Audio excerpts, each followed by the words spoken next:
My parents decided to cancel my 14th birthday party to accommodate my spoiled younger brother. Then they reinstated it when I told everyone at school. I am a 20-year-old man, and this happened when I was 14. I have a brother that's about 6 years younger than me. He was extra coddled by my parents for having been diagnosed with high-functioning autism when he was 4. But other than that, he seems very normal, just unbelievably spoiled. And he used to get his way a lot. And by a lot, I mean nearly all the time. Anything I had, he also had to have. So that meant we had doubles of almost everything that wasn't a shared item. And anything he had that I didn't, he'd rub in my face any way he could. When I was 11, I begged my parents for a 3DS for my 12th birthday. I got one, but then was told to lend it to my brother whenever he wanted it, or else I'd have it taken away. Which it was, a lot. When my aunt found out, after seeing my parents forcibly take my 3DS out of my hands to give to my brother on one of her visits, she let loose on them for such blatant favoritism. They returned my 3DS immediately, then blamed me for the situation after my aunt left. But they didn't make me give it to my brother again. Instead, my parents went out a few days later and bought another 3DS as a surprise gift for my brother. On several of mine and other people's birthdays, my brother made a huge fuss because the party wasn't all about him, even going so far as to outright state that he was upset because he wasn't getting any gifts or getting to blow out the candles on the cake. My parents learned the hard way that they couldn't enable my brother the way they'd have liked at those parties, and were actually kicked out of a few for trying that. And because of that, other kids at his school stopped inviting him to birthday parties altogether. For me, my birthdays were some of the only days I had that I got to have about me, because otherwise my parents forced my life to revolve around my little brother. In the year prior to this story taking place, my parents ended up paying more attention to him the entire time of my 13th birthday. And they even asked me if I'd let my brother blow out my candles for me because he was upset and pouting. I refused that because I wanted to blow out my own candles. They called me a spoiled brat at first, until my aunt intervened and chastised them on their favoritism yet again, stating how much she'd noticed how my brother gets nearly everything between the two of us just because he's autistic. My parents got no support from anyone else there other than my brother, who was still crying because he wasn't getting to blow out my candles, and because he didn't get his way, he tried to outright spit on my cake out of spite. But my awesome aunt thankfully blocked him before he got the chance, then scolded him till he ran to my mum in tears. My parents took a lot of heat from the other adults there, and then promised to never ask me to let my brother blow out my candles again.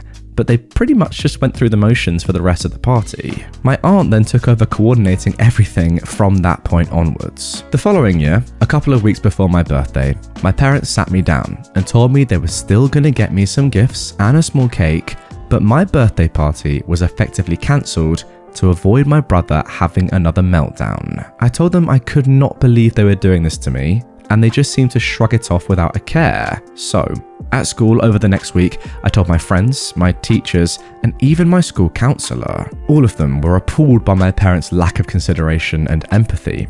The vice principal even found out and consoled me, and all of this got back to my parents through social media. My parents ended up grounding and gaslighting me for telling so many people, but that didn't stop me from still telling everyone at school that I was grounded just for being upset that my birthday was cancelled for no good reason. Now I guess that made it a lot worse, because several of my parents' own friends, along with parents of other kids in my school, called them up or sent them Facebook messages basically saying, "What the heck is wrong with you?" Suddenly, I was ungrounded. I didn't get an apology though. My dad just walked into my room with his arms crossed, told me my grounding was over early, and then walked out. That was it. I thought my party was still cancelled because nobody said anything about it. And my brother thought it hilarious and rubbed it in my face that I wasn't going to get to celebrate.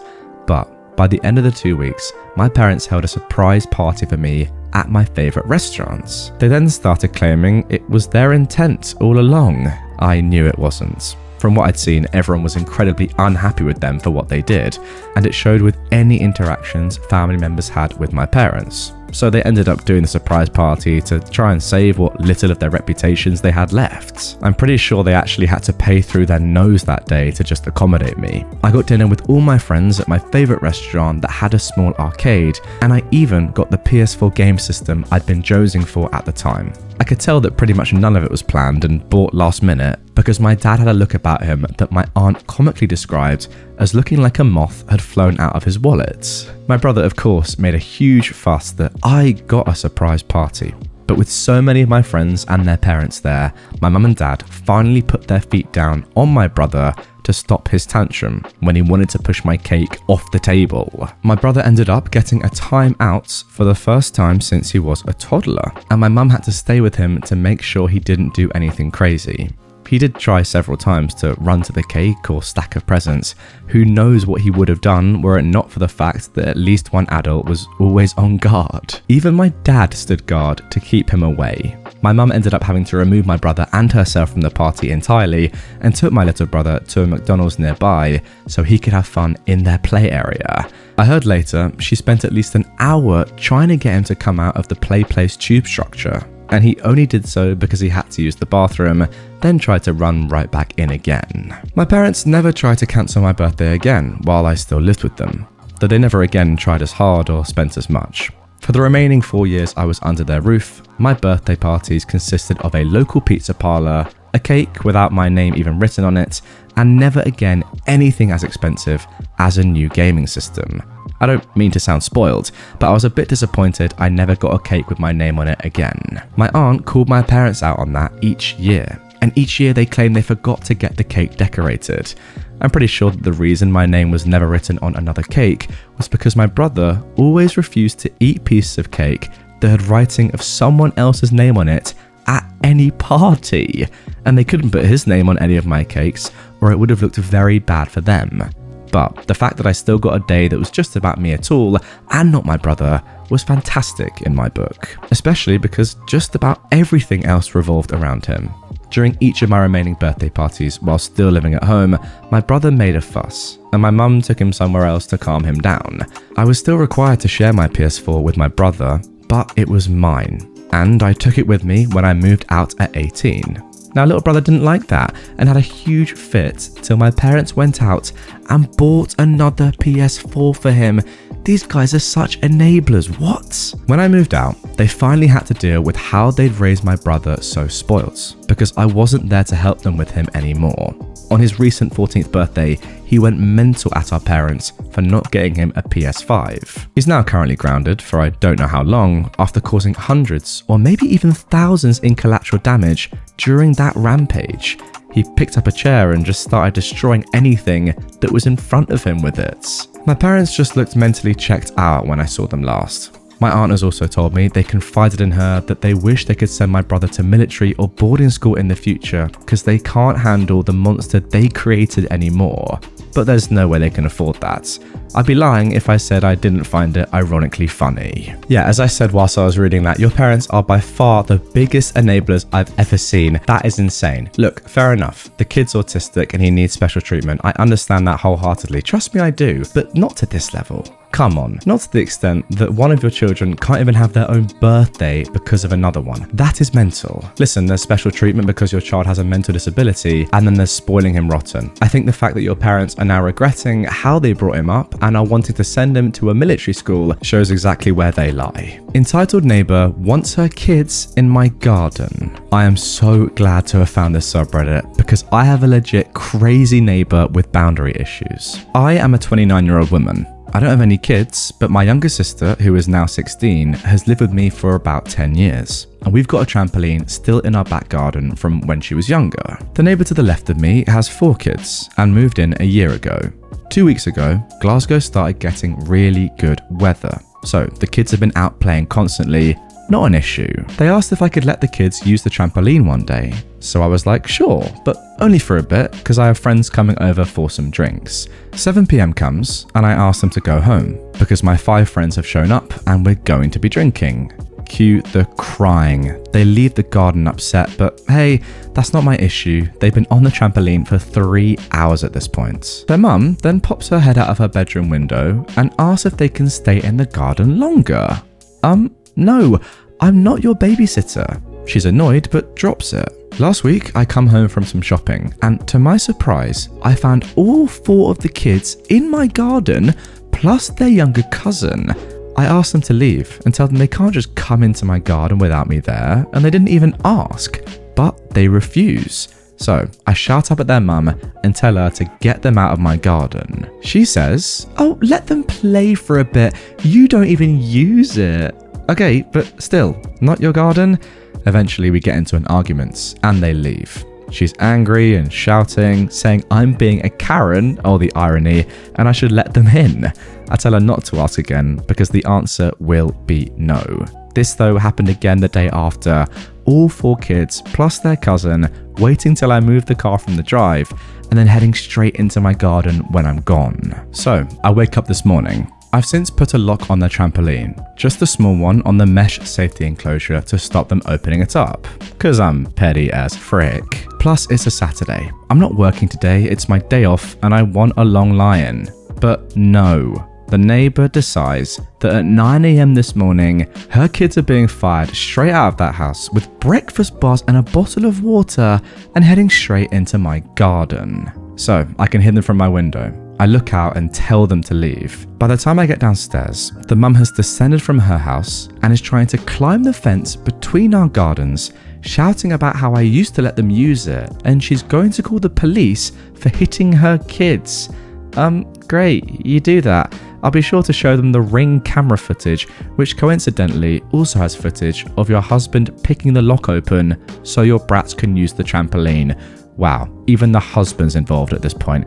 Unbelievable. So long story short, the entitled mother sends her kids into my garden repeatedly, even after being told not to. She actually did call the police on me for harassment and hitting her kids, but ended up getting her own husband arrested for theft and housebreaking and criminal damage. Suck it, you female dog. Now guys, that is the end of that post, but don't you worry. I know what you're saying. Is there an update? Well, today you're lucky because there is. So here is that update. The main point, I guess, is that the day after this happened, I spoke to the police about the charges and asked if they could let them go. There was a charge of theft too, because the dad had moved tools out of the way and threw them into his garden, but they got thrown back in, so I wasn't missing anything. They initially asked me if I wanted the oldest kid charged. Now she looks a lot younger. I assume she was 10, but she's actually 13, because she was the one who climbed the fence first, then went through my drive to open the gate and let the younger kids in without having to climb over. I've since seen the dad at the local shop. He just sort of apologized quickly and thanked me for letting it go. I think the realization that his daughter could have been arrested was a wake-up call. I haven't heard an explanation though. Maybe he wasn't thinking about how serious it could end up. The mum, on the other hand, absolute crazy woman. I mentioned that she told police I had hit her kids, which is absolutely untrue, but she also decided to tell a couple of neighbours that I hit them. I actually had 2 of them ask me about this. She also put some sort of barbed wire at the top of her fence? What, to stop me climbing over? She's also chained her outdoor grill barbecue and dismantled the swing set I gave her when she moved in. And I thought I was petty. On a maybe related note, I had a visit from the SSPCA about animal abuse, even though I don't own any pets. They seem pretty annoyed about being called out for a prank, so I don't know what happened with that. Well, I think that's pretty obvious. I've also been asked about my sister's involvement with the story. I just mentioned her at the beginning because I wanted to explain why I was 29 and had a trampoline in my back garden. She also wasn't home at the time because she has clubs on. By the time she got back in, it was all over. Well, you know, I'm 24 and I've still got a trampoline in my garden, if that's any consolation. Overall though, I've not had any more issues from it. The trampoline is now gone. The kids haven't really been out because it's been raining the past week. I rarely see the dad around as he works, and the mum spends her days in her own garden being the most obnoxious Glesga Ma you could imagine. Now, I'm not entirely sure what Glesga Ma means. I asked my editor, Stevo, who some of you know is Scottish, and even he didn't know what that means. So yeah, none the wiser. I think it just means horrible Scottish woman. That's all I can guess, and it seems pretty likely. Gotta say, OP, legendary. Very nice of you to drop the charges. It's not petty locking your own stuff up, by the way. If you know that someone is coming without permission and using your stuff, yes, lock it up. What is going on here, by the way? It's like a whole family affair. You got the 13-year-old trying to like jump over and get around, open your gate. The dad's using bolt cutters. The mum's mental. This is just a typical entitled family. Unbelievable. And in terms of having a trampoline when you're 29 years old, they're fun. There's nothing wrong with that. But I'll tell you what there is something wrong with. If you don't click on this playlist right now of all my other entitled parent stories, it's so good. Click the playlist, also linked down in the description and the pinned comment. Sit back, relax, chill, listen to me in the background, and I'll go on and on and on for hours. You will love it. Trust me.